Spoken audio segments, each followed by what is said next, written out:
furitaanka shirkadda Gobsom waxaa lagu marti qaaday xildhibaano ka tirsan baarlamaanka Soomaaliya, maamulka jaaliyadda Soomaaliyeed ee dalka Turkiga, ganacsato iyo waliba marti sharaf kale oo isugu jiray Soomaali iyo Turki.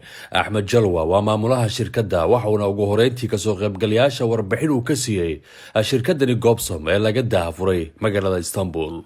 waxaan ku soo dhaweynaynaa furitaanka kambaniga Gobsom. dabcan maanta furitaankiisa goobjoog ka tihiin. waxaan ka mahad celinaynaa sidaad nooga aqbasheen inaad xafladan ama programkan aan ku furayno shirkadda nagala soo qayb gashaan. shirkadda Gobsom waxay u taagan tahay samaaciida ka muuqato waa goobtii Soomaaliya. agaasimaha shirkadda Maxamed Maxmuud Baradho ayaa dhankiisa soo bandhigay waxa ay shirkaddani Gobsom ay qabanayso. Gobsom waa shirkad Soomaaliyeed waxaan u aasaasnay markaan aragnay baahiyaha bulshada Soomaaliyeed ee u qabto wax soo saarka dalka Turkiga iyo dhibaatooyinka ka haysto qaabkii uu heli lahaay wax soo saarka dalka.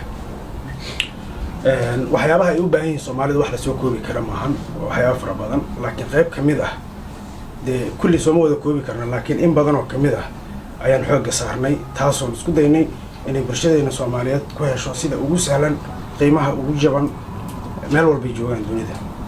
waxaa kamid ah sida caafimaadka, haddii naqan lahayd kaargooga, haddii naqan lahayd waxbarashada, dhinaca sharciyadda naftigeeda dadka qaarkood guryo iibsadeen dhibaataa ka haysto, dadka qaarkood waxaa waaye dhinaca waddanka joogitaanka sharciyaddii burbulaan ka haystaa.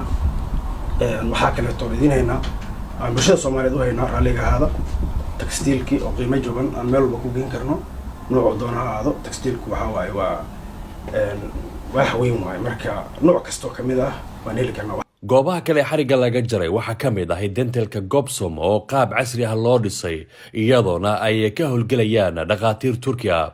waxaana goobtaasi hagaajin dhanka ilkaha ahi loogu sameeyey xildhibaan Yuusuf Xayle iyo waliba martida kale. furitaanka Gobsom qaybteeda mataqaana dentista xildhibaan Xayle ayaa noqday qofka ugu horeeyay ee xaruntan mataqaana Soomaaliya aan ku furno.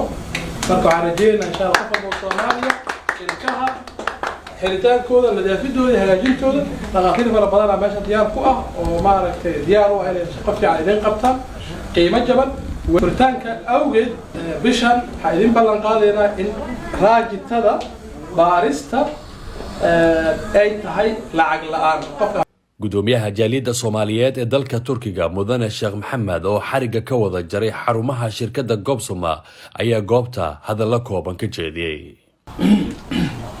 maanta runtii waxaa farxad noo ah inaan ka soo qayb galno oo nagu casuumo furitaanka shirkadda Gobsom. maasha Allah, yani shirkaddan waxaan dareemaynaa magaceeda ayaan ka dareemaynaa insha Allah inay noqoto shirkadaha mid ugu Gobsom hadii la ilaa insha Allah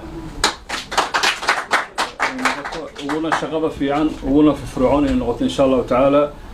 runtii sida loo soo abaabulay iyo sida maasha Allah waqti loo galiyay iyo sida hantida loo galiyay intaba soo dhaweynaynaa. marka waxaan leenahay shirkadda soo dhawaato. waxaan dareemi karnaa waddankan ilaa iyo 300 oo shirkadood ilaa iyo 400 bay ku sii socdaan.